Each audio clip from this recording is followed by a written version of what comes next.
Hello friends, welcome to our YouTube channel Art of Testing. I am Rohit Agrawal and today we are going to discuss the top 10 Unix commands that every software professional should know.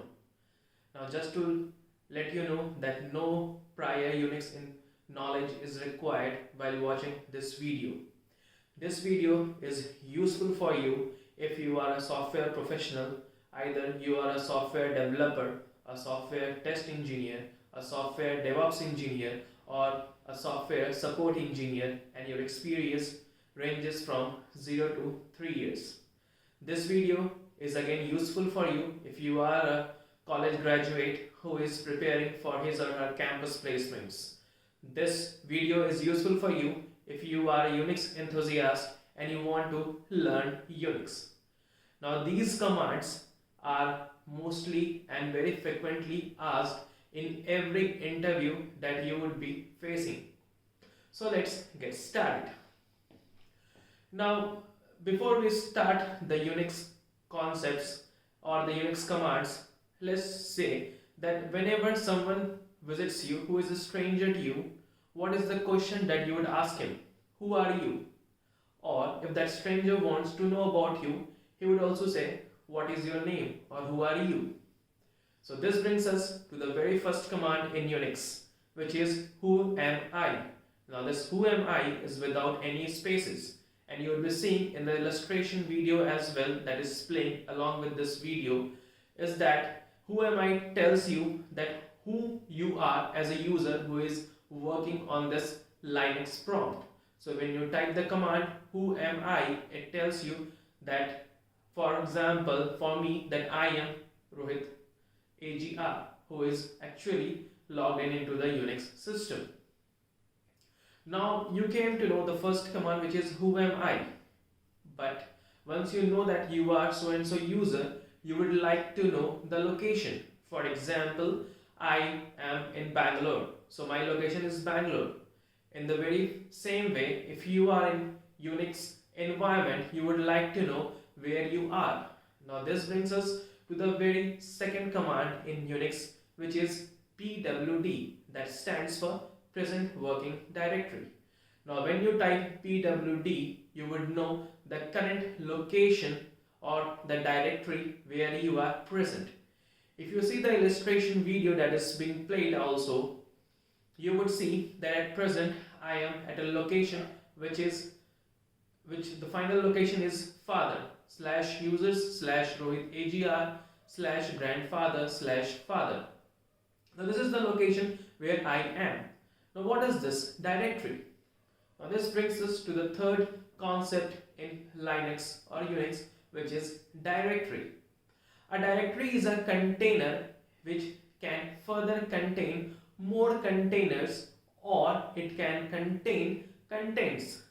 Now the container is again a subdirectory or a new directory. For example, in the present directory, we will show you in the in the video at a later point that you will have another content which is sun directory here, and there are some files as well.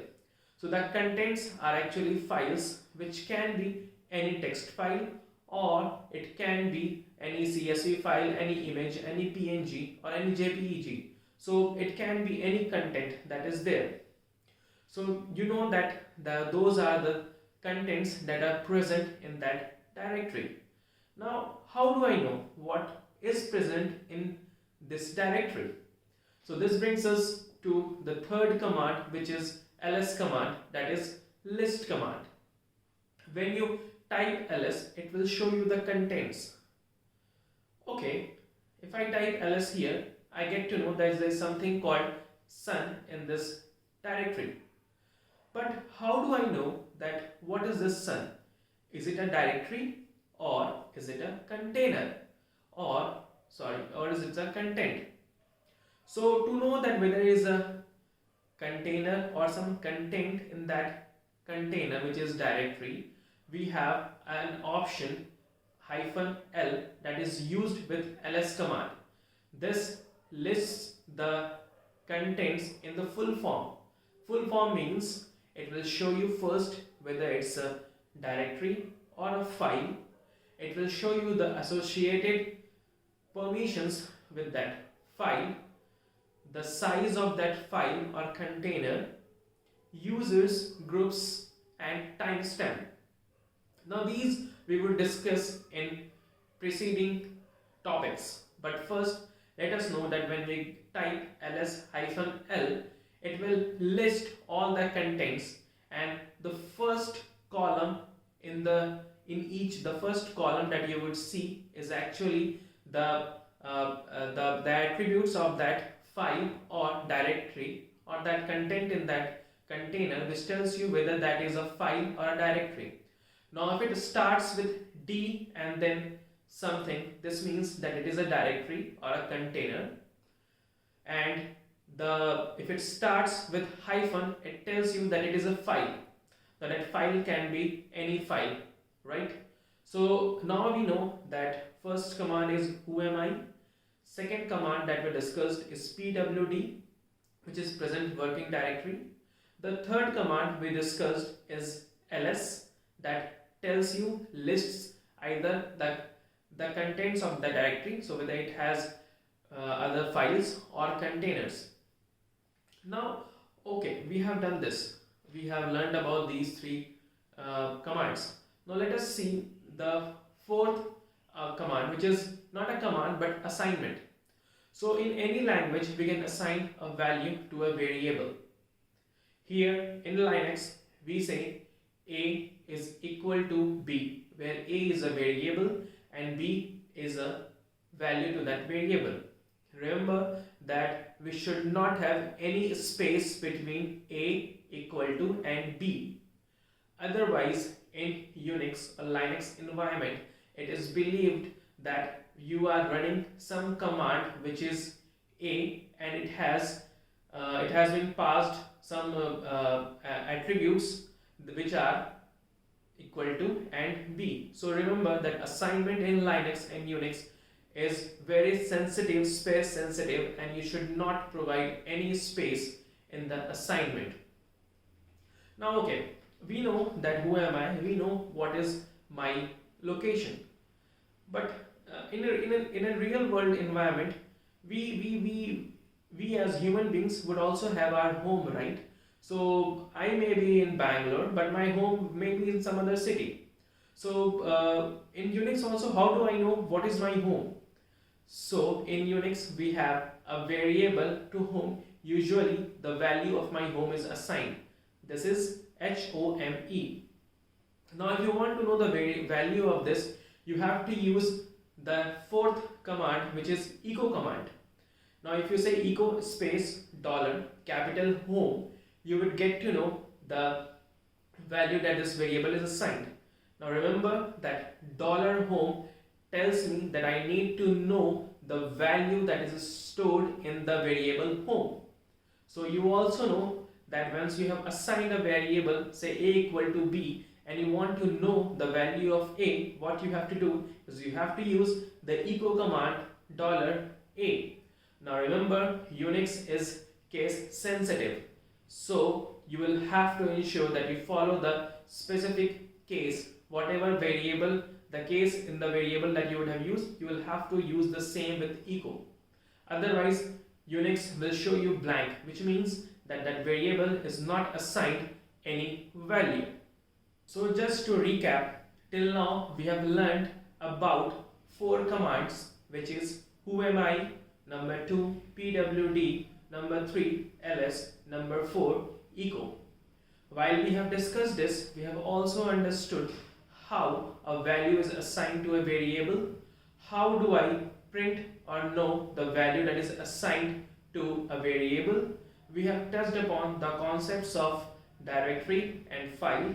We have also come to know that what are the how do we know whether it's a directory or a file.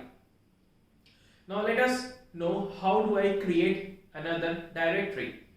So say in my present location, which is right now father directory, I want to create another directory which is concepts. So what I will do, I will use another command which is mkdir, which means make directory, followed by space, followed by the name of the directory. So in our case, we'll make the directory contents mkdir space contents. Now once this directory is created, we should know to list this. So once we use the ls command with -l option, we will get to know that what are the contents present in the father directory, where you would see that we have one son directory, one contents directory, and then the contents, that is some files that are present in this directory. Okay, so now let us know that we have made the directory. Now you may want to make some file, but my requirement is that I don't want to create or write any contents in that file. How do I do that? So Unix provides you a very useful command, which is touch command. Now using touch command, you can create a file. So you can say touch space that file name. So for example, if I want to touch upon a file which is art of testing, I would say touch space art of testing. Now this file is created. Now when you use ls or ls-l, you would get to know that this file is present whose size is 0. Now let us go to another concept or another command rather, where we want to write the contents in that file. So vi is editor command that will open that file in a editor format. So if you use vi space art of testing, you will go into that file. Now if you want to write something in that file, you will have to first enter I, that is small I.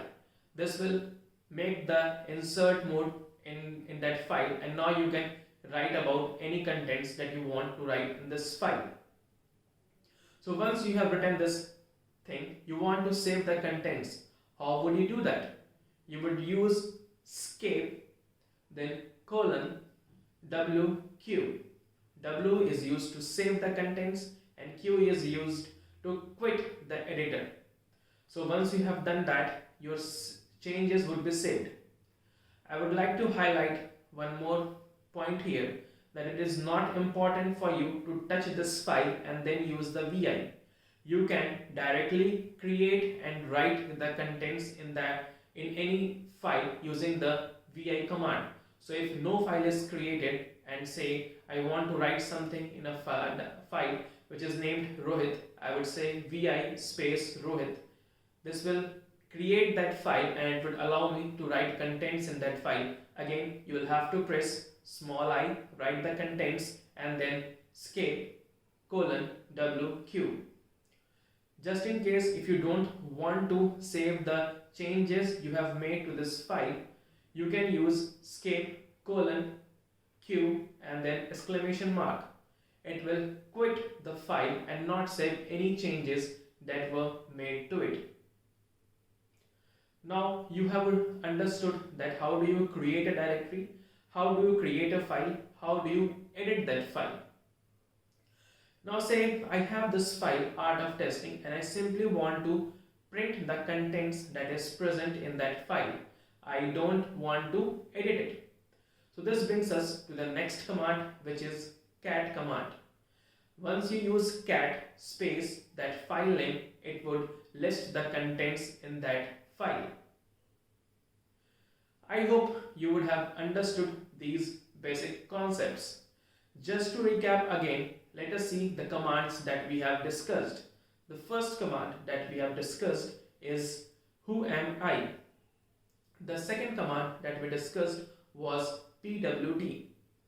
The third command that we discussed was ls command, and we also explored the -l option that is being used with ls command.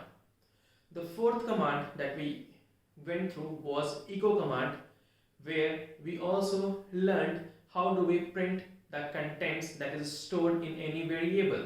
Now you can also use echo to simply print any statement. Say for example echo space within double quotes, I am Rohit Agrawal and I welcome you to our YouTube channel Art of Testing, and close the double quotes.